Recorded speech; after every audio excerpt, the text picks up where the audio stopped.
اعوذ باللہ من الشیطان الرجیم بسم اللہ الرحمن الرحیم الصلاۃ والسلام علیک یا سیدی یا رسول اللہ وعلی آلک و اصحابک یا سیدی یا حبیب اللہ۔ عابد نعیمی آفیشیل یوٹیوب چینل اور فیس بک پیج سے میں ہوں آپ کا میزبان محمد عابد نعیمی۔ اللہ تبارک و تعالیٰ نے قرآن حکیم میں ارشاد فرمایا تلک الرسل فضلنا بعضهم علی بعض، کہ بے شک اللہ تبارک و تعالیٰ نے انبیاء کرام میں مختلف درجات رکھے ہیں۔ ہر نبی کو اللہ تبارک و تعالیٰ نے مختلف معجزات عطا فرمائے، اور میرے اور آپ کے آقا جناب محمد رسول اللہ صلی اللہ علیہ وسلم کو اللہ تبارک و تعالیٰ نے جہاں بے شمار معجزات عطا فرمائے، ان میں سے ایک سب سے بڑا جو معجزہ ہے وہ معراج کے ذریعے اللہ تبارک و تعالیٰ نے اپنے محبوب صلی اللہ علیہ وسلم کو عرش پر بلایا، اور راز و نیاز کی باتیں ہوئی، کیا ہوا، کیا کیا باتیں ہوئی، اور یہ معراج کب ہوئی، جسمانی طور پر تھی یا روحانی طور پر تھی۔ آج اسی کے اوپر گفتگو کرنے کے لیے ہمارے پاس تشریف فرما ہے قبلہ حضرت علامہ مولانا مفتی شاہد محمود صاحب۔ یہ گزشتہ رمضان المبارک میں بے شمار مرتبہ ہمارے پاس تشریف لائے، بڑی خوبصورت گفتگو فرماتے ہیں۔ میں قبلہ کا شکریہ ادا کرتا ہوں۔ قبلہ آپ کا بہت بہت شکریہ کہ آپ ایک قیمتی وقت میں سے ہمارے لیے ٹائم نکالا۔ محترم ناظرین، آج 27 رجب المرجب کی بڑی خوبصورت اور برکتوں والی رات ہے، اور آج کی وہ رات ہی ہے کہ جس رات اللہ تبارک و تعالیٰ نے اپنے حبیب صلی اللہ علیہ وسلم کو عرش کے اوپر بلایا اور معراج عطا فرمائی۔ میں قبلہ کی طرف سب سے پہلا جو سوال عرض کرتا ہوں، معراج کہتے کسے ہیں، اور یہ معراج ظاہراً جیتے جاگتے ہوئی یا کہ روحانی طور پر ہوئی، اور یہ اللہ تبارک و تعالیٰ نے معراج کب نصیب کی، آقا کریم صلی اللہ علیہ وسلم اس وقت کہاں پہ تشریف فرما تھے، مکہ میں تھے یا مدینہ میں تھے؟ آپ حکم ارشاد فرمائیے۔ الحمدللہ وحدہ والصلاة والسلام علی من لا نبی بعد، اما بعد فاعوذ باللہ من الشیطان الرجیم، بسم اللہ الرحمن الرحیم۔ سبحان الذي اسرى بعبده ليلا من المسجد الحرام الى المسجد الاقصى الذي باركنا حوله لنريه من آياتنا انه هو السميع البصير۔ الصلاة والسلام عليك يا سيدي يا رسول الله وعلى آلك واصحابك يا سيدي يا حبيب الله۔ الصلاة والسلام عليك يا سيدي يا خاتم النبيين وعلى آلك واصحابك يا سيدي يا رحمة للعالمين۔ سب سے پہلے قبلہ آپ کا میں شکر گزار ہوں کہ آپ نے مجھے اس بابرکت موقع کے اوپر آپ نے مجھے مدعو کیا، اور چند گزارشات لوگوں کی، ناظرین کی سماعتوں کی نظر کرنے کا مجھے موقع دیا ہے۔ اللہ رب العالمین آپ کو اپنی جناب صمدیت سے اپنی شیان شان اجر عظیم عطا فرمائے۔ معراج کے حوالے سے سب سے پہلی بات یہ ہے کہ معراج کا معنی ہے لغوی طور پر چڑھنا، جی، یہ عروج سے مشتق ہے، ماشاءاللہ۔ اور یہ جو معجزہ معراج ہے یہ تاریخ اسلام نہیں، اچھا، یہ بلکہ تاریخ انسانیت کا ایک حیرت ناک واقعہ ہے، سبحان اللہ، پوری تاریخ انسانیت کا، کیا بات ہے، ماشاءاللہ، کہ محیر العقول واقعہ ہے یہ، جس نے عقلوں کو حیران کر دیا ہے، کیا بات۔ لیکن چونکہ ہم مسلمان ہیں اور ہمارا یہ عقیدہ ہے کہ یہ نبی کریم صلی اللہ علیہ وسلم کا بہت بڑا معجزہ ہے، اور معجزہ ہوتا ہی وہ ہے جو عقل سے ماورا ہوتا ہے، سبحان اللہ، سبحان اللہ، جو عقل میں آ جائے وہ معجزہ نہیں ہے۔ بے شک، لہذا یہی وجہ ہے کہ جن لوگوں نے معجزات مصطفیٰ صلی اللہ علیہ وسلم کو اپنی عقل کے پیمانے پہ تولا، انہوں نے انکار کر دیا، لیکن ہم یہ کہتے ہیں کہ معجزہ تو ہوتا ہی وہ ہے جو عقل سے ماورا ہو، کیا بات ہے، جو عقل میں آ گیا وہ معجزہ نہیں ہے، ماشاءاللہ، کیونکہ پاؤ بھر دودھ وہی ہوتا ہے جو پیالی میں سما جائے، واہ جی واہ، پاؤ بھر دودھ ہوئی ہے جو پیالی میں سما جائے، اور جو پیالی میں سے ہی سماتا ہے وہ پاؤ بھر نہیں ہے، جو عقل میں آ گیا وہ معجزہ ہی نہیں ہے، جو عقل میں آ گیا وہ معجزہ نہیں ہے، کیا بات ہے، بڑی معجزہ تو ہوتا ہی وہ ہے جو عقل سے ماورا ہوتا ہے۔ کیا بات، ماشاء اللہ۔ تو اس لیے ہمارا اس پہ ایمان اور اعتقاد ہے کہ نبی کریم صلی اللہ علیہ وآلہ وسلم نے آنے واحد میں حضور مسجد حرام سے مسجد اقصی تشریف لے گئے، اور وہاں سے پھر حضور لا مقام کی بلندیت تک حضور گئے، جنت اور دوزخ کا مشاہدہ کیا، سبحان اللہ، عرش کو دیکھا، لوح کرسی کو دیکھا، یہ سارے کے ساری سیر نبی کریم صلی اللہ علیہ وسلم آنے واحد میں کر کے حضور واپس بھی تشریف لے آئے ہیں۔ جی ماشاء اللہ۔ اب معراج کے بارے میں ہمارا یہ عقیدہ ہے، اور جو صرف ہمارا نہیں ہے بلکہ جمہور صحابہ کا، جی، تابعین کا، جملہ فقہا کا، جملہ محدثین کا، ماشاء اللہ، اور ایون کے صوفیاء کا بھی یہی مذہب ہے اچھا ماشاء اللہ، کہ معراج جو ہے وہ نبی کریم صلی اللہ علیہ وسلم کو جسم اقدس و اطہر کے ساتھ عالم بیداری میں ہوئی ہے۔ ماشاء اللہ، ماشاء اللہ۔ اچھا، اب معراج جو ہے، معراجیں وہ حضور کو بہت ساری ہوئی ہیں، اچھا، اس کے اوپر علماء نے پوری بحث کی ہوئی ہے۔ شیخ محقق الاطلاق علامہ عبداللہ محدث دہلوی رحمۃ اللہ علیہ فرماتے ہیں کہ نبی کریم صلی اللہ علیہ وآلہ وسلم کو 34 معراجیں ہوئی ہیں جو روحانی ہیں، اچھا، 34 معراجیں حضور کو روحانی ہوئی ہے، اور ایک معراج جس کا تذکرہ قرآن نے سورت بنی اسرائیل کے اندر 15ویں پارے کی جو پہلی آیت اس میں، اور سورت نجم کی جو ابتدائی 18 آیات ہیں ان کے اندر اللہ نے اشارتاً اور کنایتاً جی، جن کا جس معراج کا اللہ نے بیان کیا ہے جی، بنی اسرائیل کی صورت میں اور سورت نجم کی ابتدائی 18 آیات میں، یہ وہ معراج ہے جو معراج جسمانی ہے،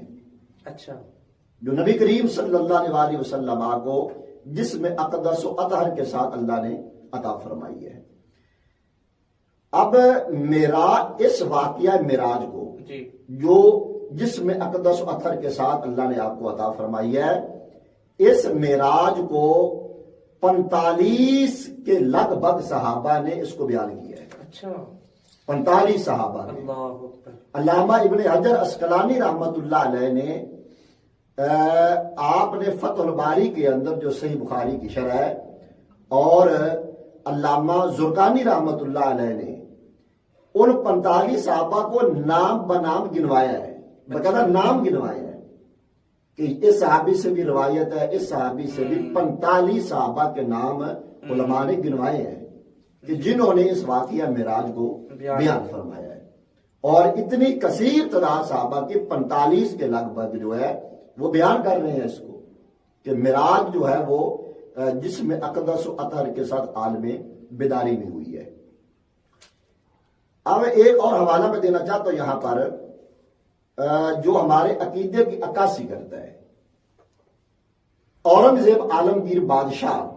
جس نے بر صغیر کے اوپر حکمرانی کی ہے، اورنگزیب عالمگیر بادشاہ جس کی یادگار فتاوی عالمگیری کی صورت کے اندر ہمارے ہاتھوں کے اندر موجود ہے، یہ اس کا کارنامہ ہے۔ یہ اورنگزیب عالمگیر بادشاہ کے استاد، اچھا، جن کا نام ہے ملا احمد جیون رحمت اللہ تعالی علیہ، ان کی کتاب ہے تفسیر قرآن، تفسیر احمدیہ کے نام سے، جی، اورنگزیب عالمگیر اس کے بعد کے استاد کی ملا احمد جیون رحمت اللہ علیہ۔ آپ تفسیرات احمدیہ میں فرماتے ہیں وَالْأَصَحُّ أَنَّهُ كَانَ فِي الْيَقْظَةِ، آپ فرماتے ہیں کہ صحیح ترین مذہب یہ ہے کہ جو معراج ہے وہ نبی کریم صلی اللہ علیہ وسلم کو عالم بیداری میں ہوئی ہے۔ جی، آگے مزید فرماتے ہیں بِجَسَدِهِ مَعَ رُوحِهِ، روح مع الجسد، جسم اقدس و اطہر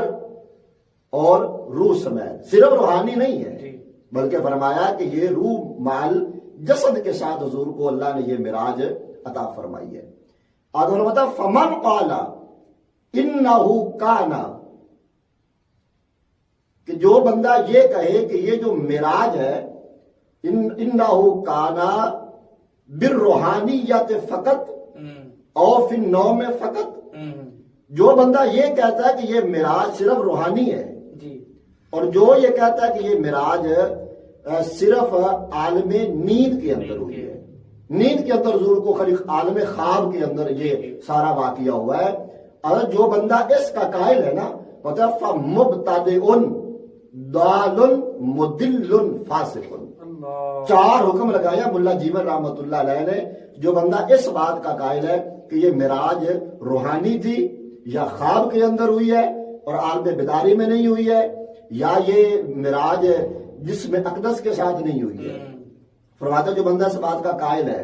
فرماتے ہیں فَمُبْتَدِعٌ، وہ بدعتی ہے، ضَالٌ وہ گمراہ ہے، مضل گمراہ کرنے والا ہے، فاسقن اور فرمایا تو بندہ فاسق ہے، اور فرمایا اور آگے کا فرماتے ہیں کہ جو ہمارا عقیدہ ہے فرماتے ہیں کہ علیہ اہل السنت والجماعہ، یہی اہل سنت و جماعت کا مذہب ہے کہ یہ جو معراج جس کا تذکرہ قرآن سورۃ بنی اسرائیل کے اندر کر رہا ہے، اور یہ بات آپ نے اسی آیت کی تفسیر میں لکھی ہے جو 15ویں پارے کی ابتدائی آیت ہے، اس کی تفسیر کرتے ہوئے ملا جیون رحمت اللہ علیہ یہ فرماتے ہیں کہ یہ جو معراج جس کا تذکرہ قرآن اس مقام پہ کر رہا ہے وہ معراج جو ہے وہ روحانی نہیں ہے بلکہ وہ روح مع جسد کے ساتھ ہے، اور پھر قرآن نے اس کو بیان کیا سبحان الذی اسری بعبدہ، اور اگر آپ لفظ عبد کے اوپر غور کریں تو تمام لغت دان جو ہیں وہ اس بات کو لکھتے ہیں کہ عبد کس کو کہتے ہیں، وہ بھئی عبد کا اطلاق ہی روح مال جسد پہ ہوتا ہے، صرف روح کو عبد نہیں کہتے ہیں، عبد کیا چیز اس کو ہے جو روح مال جسد ہو، تو یہ بھی اس بات کی دلیل ہے کہ جو معراج ہے وہ نبی کریم صلی اللہ علیہ وسلم کو 34 معراجیں ہوئی ہیں روحانی جو ہے، لیکن یہ جو تذکرہ قرآن کر رہا ہے اس معراج کا، یہ جو معراج ہے یہ عالم بیداری کے اندر نبی کریم صلی اللہ علیہ وسلم کو اللہ رب العالمین نے عطا فرمائی ہے۔ اور ایک دوسرا سوال جو آپ نے فرمایا کہ اس کے جو تاریخ کا تعین ہے جی، اس کے بارے میں علماء کے 10 اقوال ملتے ہیں، اچھا، یہ تاریخ کا تعین کے بارے میں یہ معراج کب ہوئی ہے 10 اقوال ملتے ہیں اس کے بارے میں، دن مہینہ اور سال کے اعتبار سے، تو جو صحیح ترین قول ہے جس کو علامہ ابن حجر اسقلانی رحمت اللہ علیہ نے جس کو راجح قرار دیا ہے، صحیح قرار دیا ہے، وہ یہی ہے کہ معراج نبی صلی اللہ علیہ وسلم وہ رجب کی 27 تاریخ کو اور نبوت کے 11ویں سال ہوئی ہے، اچھا، یعنی جب سے نبی کریم صلی اللہ علیہ وسلم نبوت کا اعلان کیا ہے اس سے 11ویں سال مکہ شریف کے اندر یہ معراج یعنی 10 سال کے بعد 10 سال کے بعد 10 سال کمپلیٹ ہو چکے تھے، 11واں جاری تھا، اس 11ویں سال کے اندر یہ معراج ہوئی ہے۔ یہ مختلف اقوال ملتے لیکن صحیح ترین قول یہی ہے، لیکن اس بات پہ پورے تمام علماء کا اتفاق ہے کہ یہ جو معراج ہے یہ ہجرت سے پہلے ہوئی ہے، ہجرت سے پہلے ہوئی ہے اور اعلان نبوت کے بعد ہوئی ہے، اس پہ کوئی اختلاف نہیں ہے، یہ متفق علیہ بات ہے کہ اس کے اوپر اتفاق ہے کہ ہجرت سے پہلے اور اعلان نبوت کے بعد ہوئی ہے، اور صحیح ترین قول یہی ہے کہ یہ 27 رجب جو آج کی متبرک رات ہے، اس رات کو اللہ نے یہ آپ کو معجزہ معراج عطا فرمایا ہے۔ اچھا قبلہ، اس سے پتہ چلا کہ جو لوگ اس واقعہ معراج کا انکار کرتے ہیں گویا نعوذ باللہ وہ صحابہ کرام کے اوپر تہمت لگا رہے ہیں۔ جی بالکل، جیسے آپ نے فرمایا کہ اتنی کثیر تعداد میں جو صحابہ اس واقعے کو نقل کرتے ہیں، تو نعوذ باللہ کہ اگر کوئی آدمی صراحتاً اس چیز کا انکار کرتا ہے تو وہ تو دائرہ اسلام سے خارج ہو جائے گا۔ ہاں بالکل، جو مسجد حرام سے مسجد اقصی تک معراج کا انکار کرے گا چونکہ نص قطعی کا منکر ہو رہا ہے، وہ تو دائرہ اسلام سے خارج ہو جائے گا۔ ہاں، اگلی جو معراج ہے اس کا جو انکار کرے گا وہ ضال مضل اور فاسق تو ضرور کہلائے گا۔ بالکل بالکل صحیح۔ اچھا، واقعات میں ہم نے سنا دیکھا کہ آقا کریم صلی اللہ علیہ وسلم جب عرش بری پر تشریف لے گئے، وہاں پہ اللہ تبارک و تعالیٰ نے جنت دوزخ کا مشاہدہ کروایا، جنت کی سیر کروائی، اور واقعات کے اندر ملتا ہے کہ آقا کریم صلی اللہ علیہ وسلم نے وہاں پہ مختلف چیزیں دیکھی ہیں۔ اب اس واقعہ معراج سے ہمارے معاشرے کے اندر یعنی اس سے ہمیں کیا سبق ملتا ہے اور ہم اپنے معاشرے میں اس واقعہ معراج سے کیا کیا اصلاحات لا سکتے ہیں؟ جی قبلہ، یہ آپ نے بہت اچھا سوال کیا ہے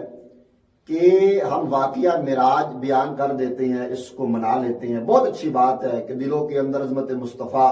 صلی اللہ علیہ وسلم اجاگر ہوتی ہے، لیکن وہاں پر واقعہ معراج کے بہت سارے پہلو ہیں جی. اور واقعہ معراج سے جو ایک پہلو ریلیٹڈ ہے وہ اصلاح معاشرہ کا بھی ہے. اور یہ فی زمانہ جس زمانے میں ہم اب جا رہے ہیں، یہ بڑی ضرورت ہے اس بات کی کہ اس بات کو اجاگر کیا جائے واقعہ معراج کو بیان کرنے کے ساتھ ساتھ کہ اس واقعہ معراج کے اندر ہمارے لیے اصلاح کے پہلو کون سے ہیں، تاکہ ہم ان واقعات کی روشنی کے اندر میں اور آپ اپنے جو احوال ہے اس کی اصلاح کرنے پہ کوشش فرمائیں. تو میرا خیال ہے کہ ہم آغاز اپنے ڈپارٹمنٹ سے کر لیتے ہیں، جو اپنا شعبہ ہم اس سے اس کا آغاز کرتے ہیں. چونکہ یہ حکم بھی ایسے ہی ہے کہ نبی کریم صلی اللہ علیہ وسلم آپ کو پہلے جو اللہ نے حکم دیا وَأَنذِرْ عَشِيرَتَكَ الْأَقْرَبِينَ، پہلے اپنے گھر سے شروع کرے، تو ہم اپنے گھر سے شروع کر لیتے ہیں. نبی کریم صلی اللہ علیہ وسلم فرماتے ہیں کہ اس واقعہ معراج کے سفر کے اندر میرا گزر ایک ایسی قوم پہ ہوا ہے، تو میں نے یہ دیکھا کہ وہ جو قوم ہے نا وہ اپنے ہونٹ اور اپنی زبانیں قیدیوں سے کاٹ رہے ہیں، العیاذ باللہ تعالی. جو فرماتے ہیں وہ منظر کچھ یوں تھا کہ وہ کاٹ رہے ہیں اور کاٹنے کے بعد وہ پھر جو ہونٹ اور زبانیں ہیں وہ اپنی اصلی حالت پہ واپس آ جاتی ہیں، فوری طور پر پھر وہ ٹھیک ہو جاتی ہیں. ان کو فرشتے پھر کاٹ دیتے ہیں، وہ دوبارہ پھر ٹھیک ہو جاتی ہیں. یہ عمل کنٹینیو ہو رہا ہے،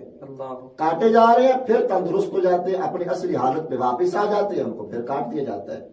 تو میں نے جناب جبریل امین علیہ السلام سے سوال کیا کہ جبریل یہ کون لوگ ہیں جن کو اتنی یہ ہولناک اور عبرتناک سزا دی جا رہی ہے؟ تو نبی کریم صلی اللہ علیہ وسلم فرماتے ہیں کہ جناب جبریل امین علیہ السلام نے عرض کی یا رسول اللہ صلی اللہ علیہ وسلم، یہ آپ کی امت کے فتنہ پرور خطیب ہیں. آپ کی امت کے فتنہ پرور خطیب ہیں کہ جو لوگوں کو بھلائی کا، امر بالمعروف، نیکی کا حکم دیتے تھے اور خود اس پہ عمل پیرا نہیں ہوتے تھے. یا ایھا الذین آمنوا لما تقولون ما لا تفعلون، کہ جو تم خود نہیں کرتے ہو کہتے کیوں ہو.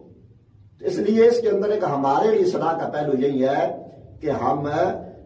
لوگوں کو امر بالمعروف اور نہی عن المنکر کے ساتھ ساتھ ہمیں خود بھی اپنی بھی اصلاح کریں اور ہم اس کے اوپر خود عمل کریں. جب ہم عمل کریں گے نا قبلہ اس پہ،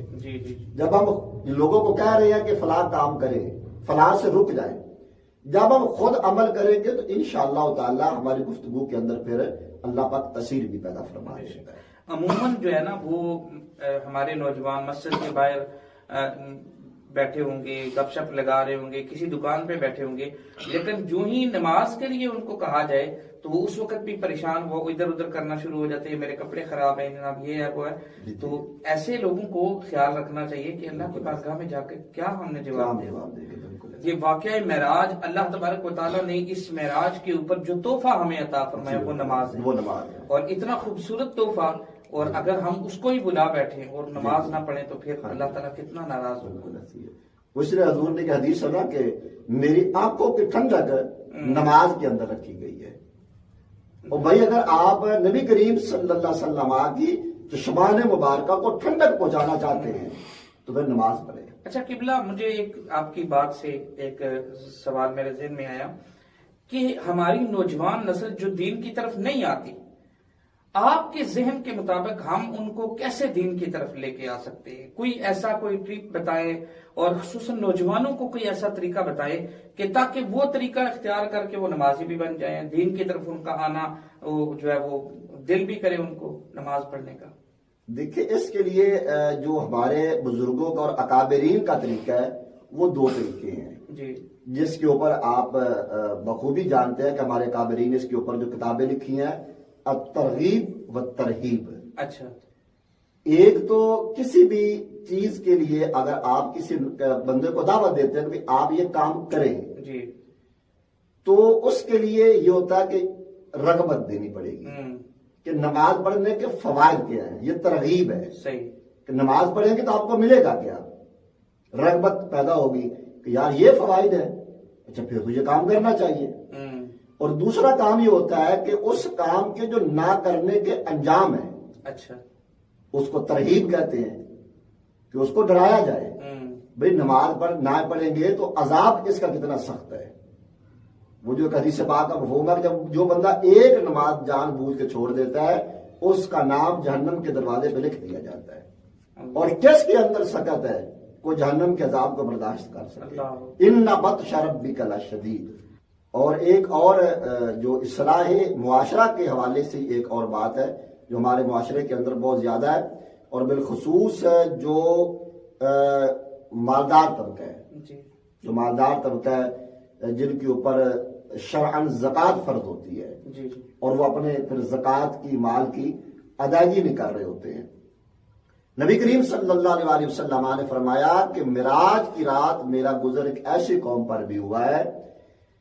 کہ جو لوگ جن کی شرمگاہوں پر چیتنے تھے اور ان کی خوراک کیا تھی، العیاذ باللہ تعالی، وہ فرماتے ہیں کہ وہ زقوم کا درخت کھا رہے ہیں۔ یہ کڑوا درخت ہوتا ہے جس کا پھل کڑوا ہوتا ہے، زہریلا ہوتا ہے وہ، اور ان کو کھانے کے لیے زقوم کا درخت دیا جا رہا تھا، اور جہنم کے گرم پتھر وہ کھا رہے تھے، زقوم اور جہنم کے گرم پتھر کھا رہے تھے۔ تو نبی کریم صلی اللہ علیہ وسلم نے جناب جبریل سے پوچھا کہ جبریل یہ کون لوگ ہیں؟ تو جناب جبریل امین علیہ السلام نے عرض کیا یا رسول اللہ صلی اللہ علیہ وسلم، یہ وہ مالدار لوگ ہیں جو اپنے اموال کی زکوٰۃ نہیں دیا کرتے تھے۔ تو واقعہ معراج ہمیں اس بات کا بھی درس دیتا ہے کہ جس بندے کے اوپر زکوٰۃ فرض ہو گئی ہے، وہ صاحب نصاب ہے، شرعاً اس پہ زکوٰۃ فرض ہے، تو وہ اپنے مال کی زکوٰۃ کی جو ادائیگی ہے وہ بھی اس کے لیے اس کا اہتمام کرے اور اچھے طریقے سے اس کا اہتمام کرے تاکہ مال بھی پاک ہو جائے اور بندہ آخرت کے عذاب سے بھی اللہ کے بچ پائے۔ محترم ناظرین، واقعہ معراج تو بہت ایک طویل واقعہ ہے، اور اگر اس کو ہم بیان کرنا شروع کر دیں تو شاید کئی راتیں ایسے گزر جائیں، اور اب چونکہ ظاہر ہے ہمارا یہ پروگرام جو ہے وہ ایک محدود ٹائم میں ہوتا ہے۔ انشاءاللہ العزیز اللہ تبارک و تعالیٰ نے چاہا تو ہمارا یہ سلسلہ جیسے پچھلے رمضان المبارک میں قبلہ سے ہم استفادہ کرتے رہے، تو انشاءاللہ اب آئندہ آنے والے دنوں میں انشاءاللہ آپ کو دوبارہ جو ہے وہ ہم تکلیف دیں گے، اور یقین جانیں یہ کوئی آپ کے منہ پہ کہنے والی بات نہیں ہے۔ اللہ تبارک و تعالیٰ نے آپ کو بڑا ملکہ دیا ہے بات سمجھانے کا، اور بات سمجھ بھی آتی ہے۔ میرے بہت سارے ناظرین جو ہے وہ بذات خود مجھے ملے، اور یقین جانیں کہ آپ کے جو ہمارے پروگرام پچھلے رمضان شریف میں ہوئے خصوصاً پردے کے حوالے سے بڑا خوبصورت پروگرام ہوا تھا اور لوگوں نے بڑا سراہا، تو انشاءاللہ آپ سے پھر ہم استفادہ کریں گے۔ ٹائم چونکہ بڑا شارٹ ہے، جی جی ایک آخری مجھے اجازت ہے، بالکل ایک بات اور میں ذرا ناظرین جو ہیں وہ ان کو تک پہنچانا چاہتا ہوں۔ بڑی خوبصورت بات ہے، میرے ذہن میں بیٹھے بیٹھے آ گئی ہے۔ واقعہ معراج کے حوالے سے ایک نقطہ ہے جس کو اعلی حضرت امام احمد رضا خان فاضل بریلوی رحمۃ اللہ علیہ کے جو والد صاحب ہیں، مولانا شاہ نقی علی خان رحمۃ اللہ علیہ، انہوں نے ایک اپنی کتاب ہے، ان کی کتاب کا نام ہے سرور القلوب فی ذکر المحبوب۔ انہوں نے وہاں اس کتاب کے اندر اس واقعہ معراج کو بیان کرتے ہوئے ایک نقطہ بیان فرمایا، اور میں نے پڑھا تو بڑا نا روح خوش ہوئی جناب، اور بڑا دل باغ باغ ہوا میرا۔ آپ فرماتے ہیں کہ قرآن نے معراج کہاں تک ہوئی ہے، کہاں تک حضور گئے ہیں، اس کو قرآن نے کیسے بیان کیا؟ ثم دنا فتدلی فکان قاب قوسین او ادنی۔ سبحان اللہ، سبحان اللہ، حضور اب کے قریب ہو گئے، اللہ فتدلی اور قریب ہو گئے۔ کتنے قریب ہو گئے؟ فرمایا قاب قوسین، جس طرح دو کمانیں آپس میں ملتی ہے نا، جتنی دو کمانوں کو ملایا جائے آپس میں تو جتنا ان کا آپس میں قرب ہوتا ہے، حضور اتنا قریب ہوئے، اتنا قریب ہوئے، اتنا قریب ہوئے کہ جس طرح دو کمانیں آپس میں قریب ہوتی ہیں۔ بلکہ اگلا جملہ او ادنا، بلکہ اس سے بھی ذکر زیادہ قریب ہو۔ اللہ اکبر، سبحان اللہ۔ تو سیدی اعلیٰ حضرت رحمۃ اللہ کے والد کریم رحمۃ اللہ علیہ فرماتے ہیں کہ جو قرآن نے کعبہ قوسین کہا ہے نا، یہ ایک لطیف اشارہ رب کرنا چاہتا ہے۔ جی آپ فرماتا ہے کہ عرب کا یہ دستور اور رواج تھا، کیونکہ عرب کے اندر قبائلی نظام تھا، قبائل تھے مختلف۔ جی جب دو قبیلے آپس کے اندر معاہدہ کرتے تھے نا، ایک دوسرے کے حلیف بنتے تھے، معاہدہ کرتے تھے، جی وہ دونوں قبیلوں کو جو سردار ہوتے تھے وہ اپنی کمانیں آپس میں ملا دیتے تھے، آپس میں اپنی کمانیں دونوں سرداروں نے ملا دی، اور وہ ان کمانوں کے ساتھ ایک تیر چھوڑتے تھے۔ دونوں کمانیں، دونوں سردار، دونوں قبیلوں کے سردار مل کر ایک تیر چھوڑا کرتے تھے۔ اچھا، وہ تیر چھوڑنا اس بات کا اعلان ہوتا تھا، وہ دونوں سردار یہ اعلان کرنا چاہتے تھے بھی ہم نے معاہدہ کر لیا ہے، ہم ایک دوسرے کے حلیف ہیں، اور آج کے بعد ایک کا دشمن دوسرے کا دشمن، ایک کا دوست دوسرے کا دوست، وہ یہ اعلان کرنا چاہ رہے ہوتے تھے۔ جی جی تو فرماتے ہیں کہ رب نے کعبہ قوسین کہہ کر، ان دو کمانوں کی مثال دے کر اس بات کی طرف اشارہ کر دیا ہے کہ میں نے، رب نے بھی اپنے محبوب کریم صلی اللہ علیہ وسلم سے یہ معاہدہ کر لیا ہے، اے حبیب جو تیرا دشمن وہ میرا دشمن، جو تیرا دوست وہ میرا دوست، میں یطع الرسول فقد اطاع اللہ، جس نے رسول کی اطاعت کی اس نے اللہ کی اطاعت کی۔ سبحان اللہ، سبحان اللہ، کیا بات ہے، کیا بات ہے حضرت، یقین جانے واقعتاً میرا بھی دل خوش ہو گیا، اور اللہ تعالیٰ آپ کو سلامت رکھے ماشاءاللہ۔ یہ کسی کو اللہ تبارک و تعالیٰ یہ ملکہ عطا فرماتا ہے کہ بات سمجھا سکے۔ اصل چیز ہے کہ بات سننے والا جو آپ کا سامع ہے اس کے ذہن میں بات بیٹھ جائے، وہ سمجھ جائے گی، بہت بڑی بات ہے۔ اللہ تبارک و تعالیٰ آپ کو مزید علم عطا فرمائے، اور اللہ تعالیٰ دین متین کی خدمت ہمیں کرنے کی توفیق عطا فرمائے۔ آخر پہ میں قبلہ کی اجازت سے کہ قبلہ آج ہر آدمی جو خصوصاً ہمارے خواتین ہوتی ہے نا، ان کا ایک ہی سوال ہوتا ہے، یہ معراج شریف کی رات ہے، شب برات ہے، شب قدر ہے، ہمیں کوئی نفل بتایا جائے کہ جناب ہم کس طریقے سے جو ہے وہ عبادت کریں اور کون کون سے نفل پڑھیں۔ تو میرا یہ خیال ہے آپ کے ذہن کے اندر اگر کوئی نوافل کے حوالے سے آتا ہے تو آپ بھی ضرور ارشاد فرمائیں، لیکن میرا یہ خیال ہے قبلہ کہ اگر ہم سمجھے نا تو ہماری زندگی کے اندر بے شمار نمازیں قضا ہو جاتی ہیں۔ جی بالکل ایسے۔ تو میرے خیال میں یہ جو راتیں ہوتی ہے، جتنی بھی جب بھی موقع ملے تو ہمیں نوافل کے بجائے جو ہے اپنی فرض نمازوں کی قضا کرنی چاہیے۔ میں قبلہ آپ کے موقف کی بھرپور تائید کرتا ہوں۔ ماشاءاللہ، بڑی مہربانی۔ تو میری جو مائیں بہنیں سننے والی ہیں، میں گزارش کروں گا کہ آپ جتنا ٹائم ہے، اور آگے جو ہے وہ بڑی مبارک راتیں آ رہی ہیں، رمضان المبارک کا مہینہ آ رہا ہے، تو ایک تو رمضان شریف پچھلے رمضان میں اگر روزے رہ گئے ہیں تو ان کی قضا کریں، اور ساتھ ساتھ جو ہے وہ نوافل کے بجائے ہماری جو فرض نمازیں قضا ہو گئی ہیں ان کو ادا کریں۔ اور ان کو ادا کرنے کا اب طریقہ کیا ہے، میں مختصر عرض کر دیتا ہوں کہ آپ نماز شروع کریں اور قضا نماز کریں۔ مثال کے طور پر آپ جو نماز قضا کرنا چاہتی ہیں یا کرنا چاہتے ہیں، مثلا مثال کے طور پر عشاء کی نماز آپ جو ہے وہ ادا کرنا چاہتے ہیں قضا، تو آپ نیت یہ کریں کہ میں زندگی میں میری جو سب سے پہلی نماز عشاء کی قضا ہوئی ہے میں وہ ادا کر رہا ہوں۔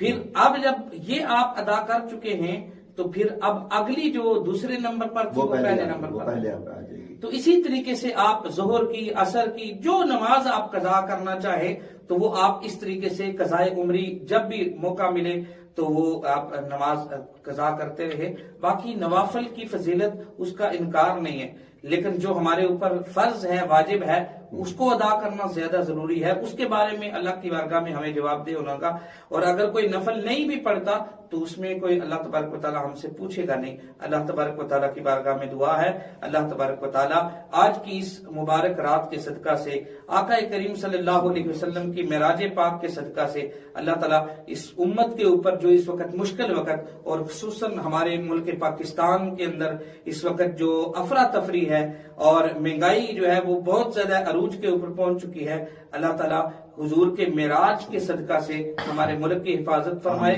اللہ تعالیٰ ہمیں ہمارے حکمرانوں کو غیرت ایمانی نصیب کرے اور اللہ تعالیٰ ہمیں اچھے اور نیک حکمران عطا کرے. میں قبلہ کی بارگاہ میں گزارش کروں گا کہ آج کی رات کے ایک مبارک رات ہے، آپ دعا فرمائیں اور پوری امت محمدی اور خصوصاً ہمارے پاکستان کے لیے آپ دعا فرمائیں. اللہ تعالیٰ